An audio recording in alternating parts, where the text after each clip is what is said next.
Karen Van Oppen and Ann Mucci. Then Lisa Winter.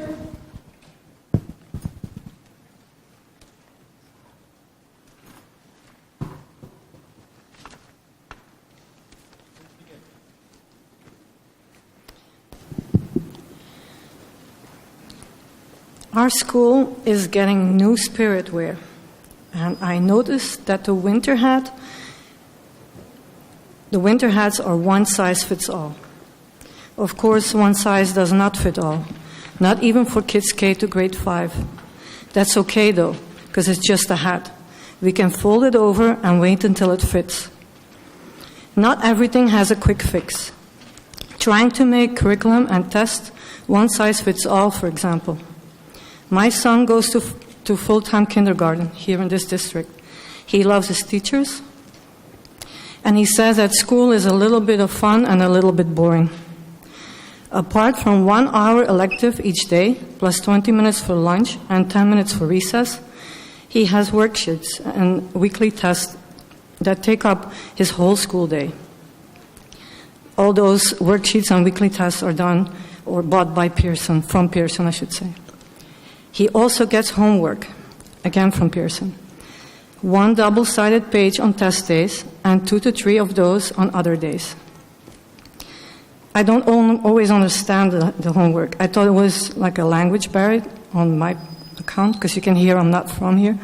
But I hear from native English speakers that it's not always, super easy to understand what the idea is. And this is in kindergarten.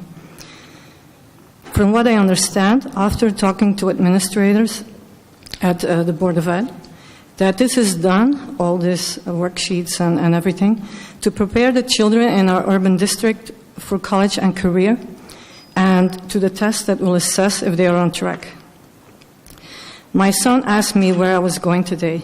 I told him I was going to talk to some people about the assessments he is getting in school. I explained the task of the commission and asked his opinion. He said to tell you to take away the difficult tests. I learned that this is how he calls the benchmark test. He dislikes the dividers used when they are done. They are also harder than the weekly, or the others as he calls them. This is probably because they go over what the kindergartens heard up to 6 weeks back. I say heard because there are plenty who cannot read well yet. So that makes a reading text essentially a listening comprehension test. I got to admire the teachers for keeping the students focused, because the test goes over the 20 minutes a kindergarten can stay concentrated. Of course, again, one size does not fit all, and some can do more and some can do less. This assessment does not seem to take this into account. I wonder why this is. Kindergarten is not even a mandatory grade in New Jersey. Not being able to read well is not unusual for a 5-year-old. In the country I grew up in, kids don't even start to read or learn how to read until 1st grade, and they end up doing pretty well, even on those famous PISA tests. Not that I even knew about those before I came here.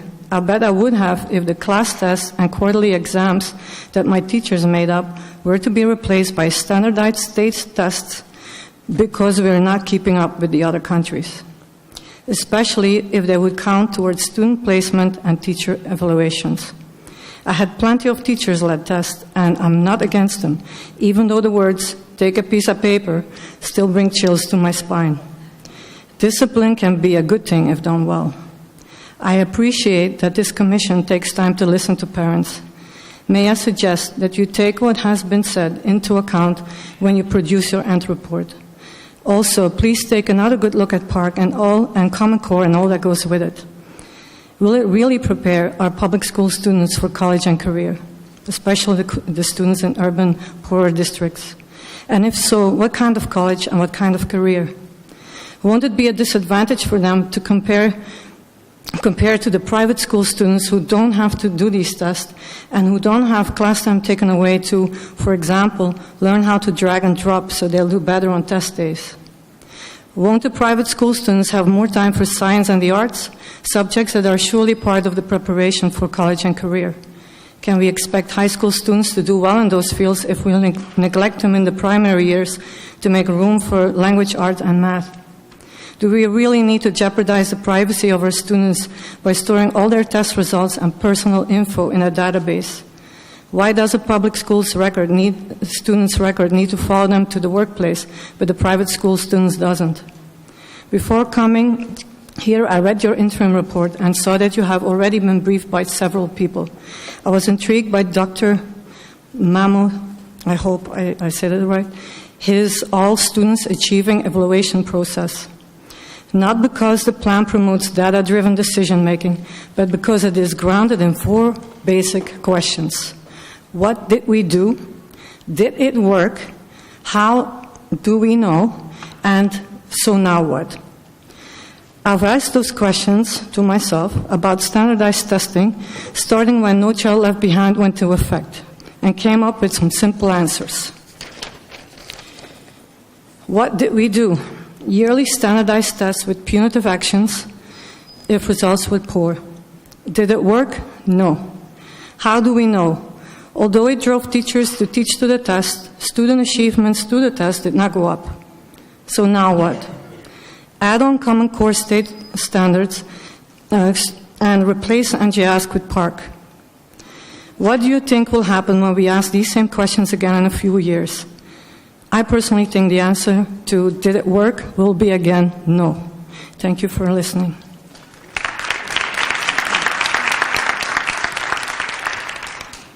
Hi, I'm Lisa Winter. I'm from Basking Ridge. Thanks for taking my testimony. I'm a parent of 3 children who attended my town's public schools. I was also on the district's Board of Education for 6 years.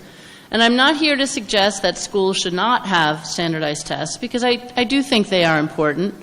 I ran for the board in 2003 specifically in response to the relatively new No Child Left Behind law, because at that time I was terribly concerned about the increase in standardized testing in our schools as a result of the yearly testing requirement.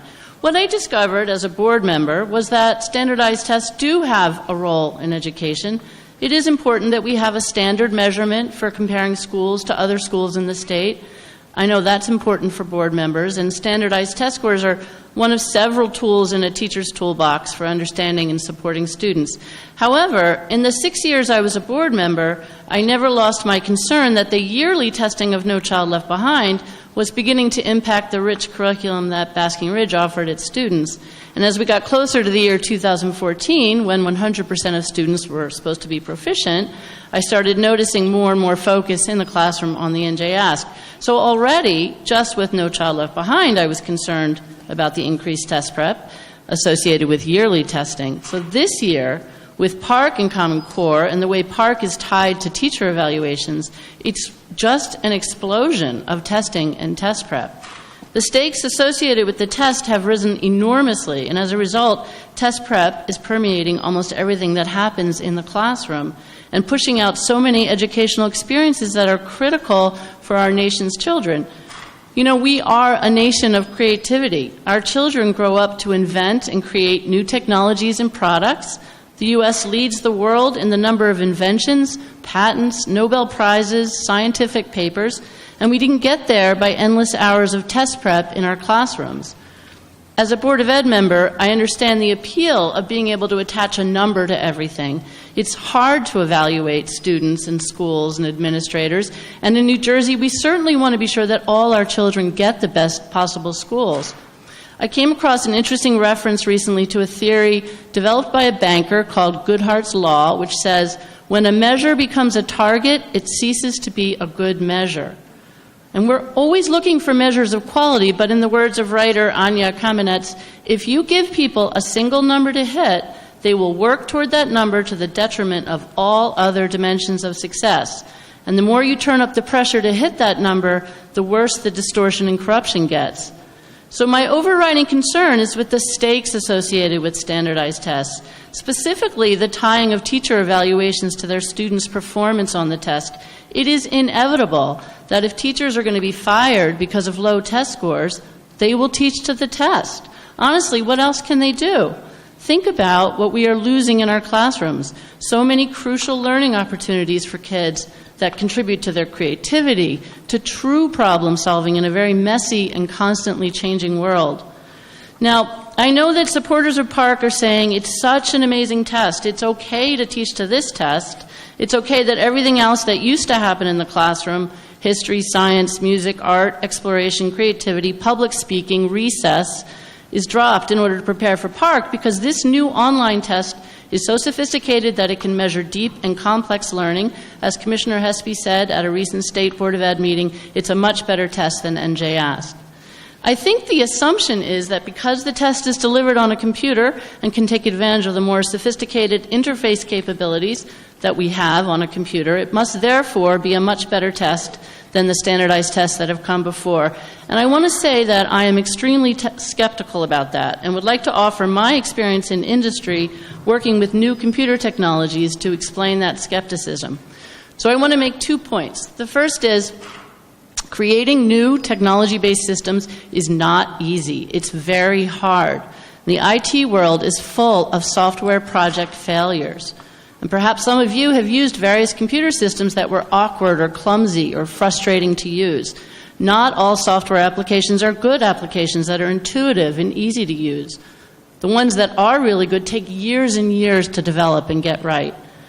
I worked in the area of artificial intelligence at a large insurance company in the 80s and 90s, and this was a time of huge excitement over the promise of AI. We worked on creating AI-based software that could model the complex knowledge of our human experts, underwriters, doctors, financial analysts. This technology was called Expert Systems. And guess what happened to this technology? Do you ever hear about Expert Systems today? No, because it turned out to be extraordinarily difficult to encapsulate the complex knowledge and skills of a human being into a computer system.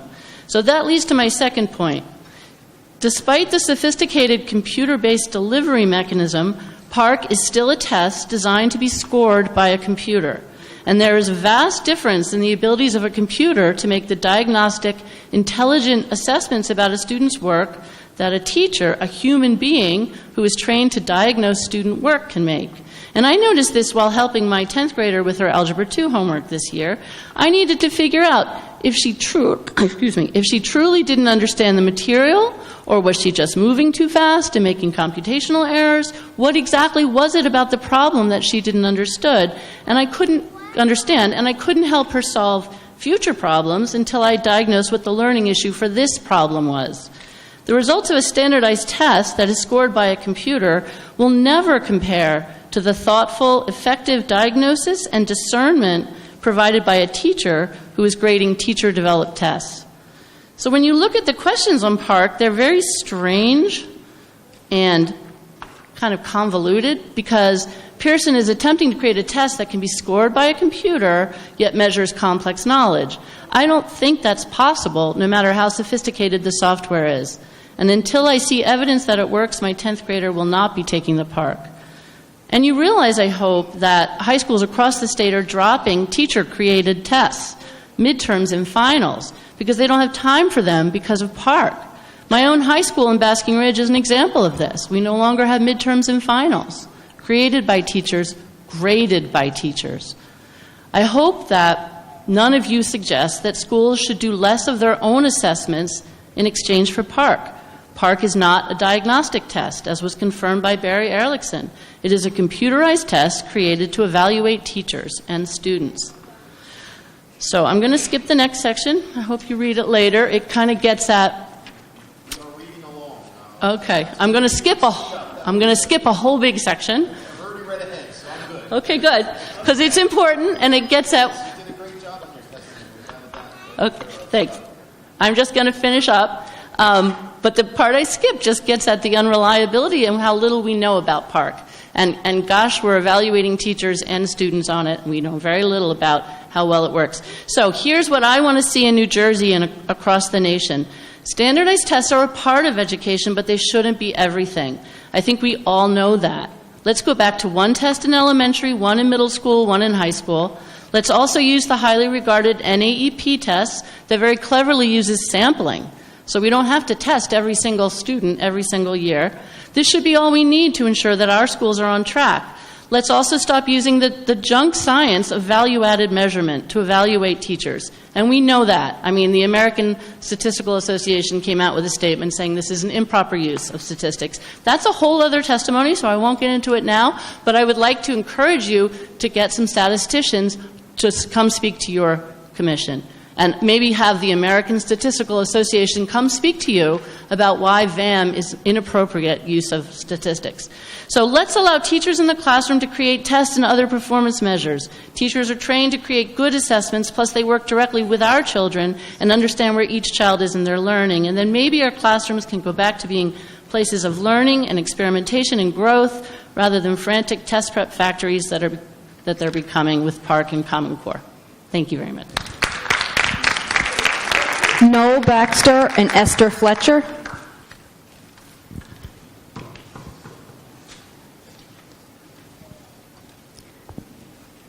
And Lynn Fidel.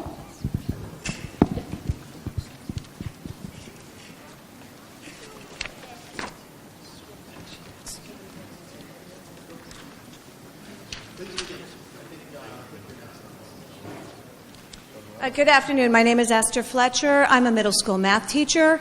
I also happen to be a GR representative for NJEA, a former councilwoman, an assembly candidate, and I sat on the bullying commission.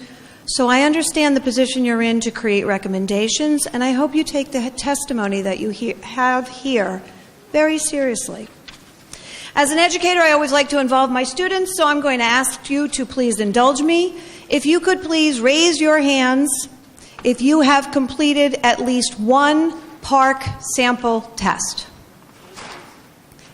Thank you. Could you please, wait, keep your hands raised. Could you please keep your hands raised if you have completed at least 3 at different age groups, for example, 3, 5, and 8? Thank you. So I did that because I wanted to see what my students are involved in. And as you can imagine, my conclusion was pretty clear. The PARCC test is a poor measurement of student performance and development for the following 3 reasons.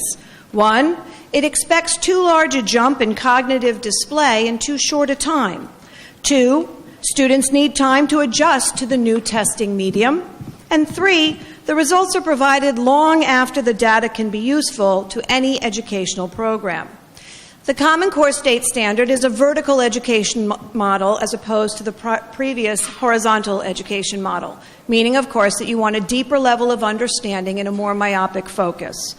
This type of thinking is very different from the methodologies employed in the past and requires a completely different teaching strategy.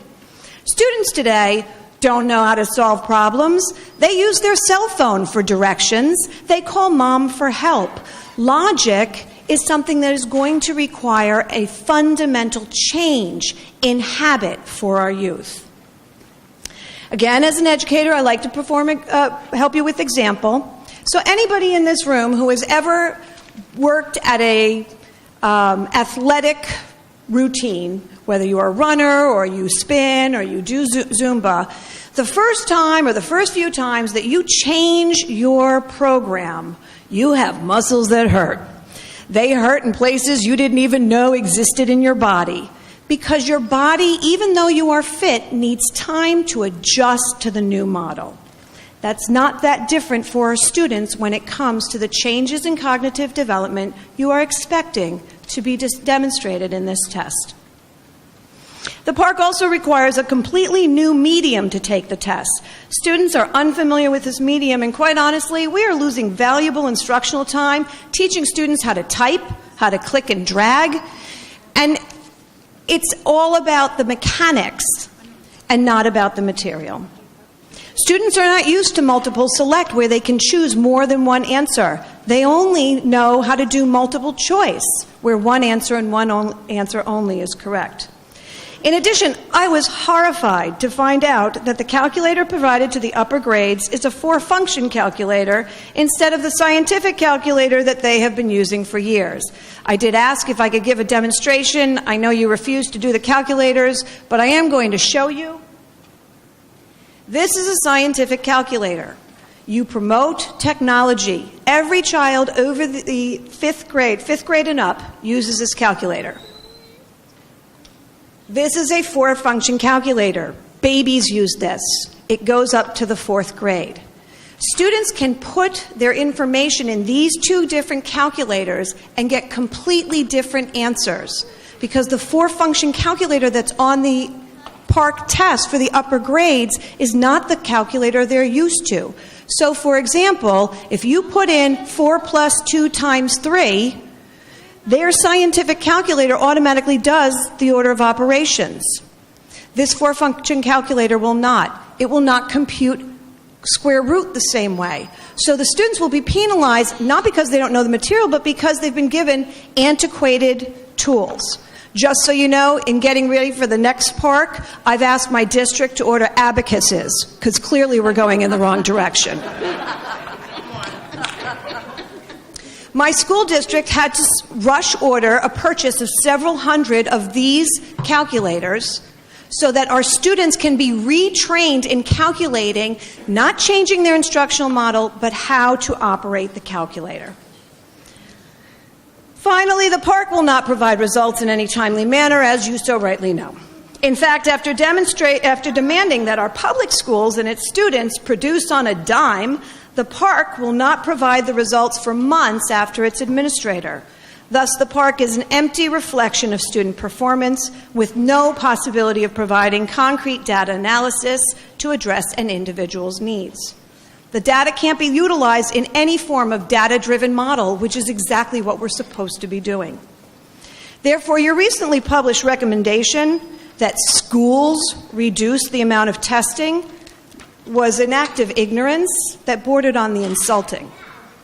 Public schools did not choose to make test scores the sole focus of performance. In fact, educators fought against this pigeonholed definition of student achievement, believing that students are measured through their character, not their test scores. As you already know, schools are mandated by the Department of Education through the PARCC process to demonstrate repeatedly the process of pre-assessment, benchmark assessment, and the final assessment. Those are the tests you demand, so please stop telling us to reduce our tests. I attached a copy of the PARCC indicators for you to see how much testing the state already demands of our schools. The PARCC test is a weapon of mass destruction aimed at our children in order to blow the public school system to smithereens. Perhaps you find my comments to be dramatic.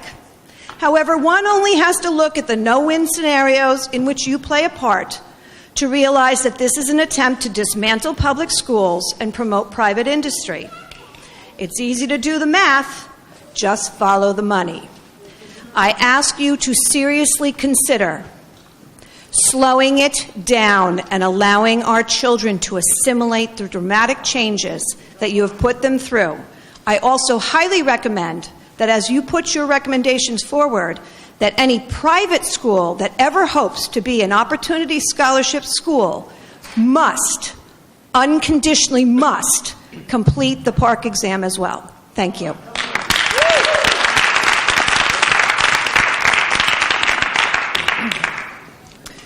Yes.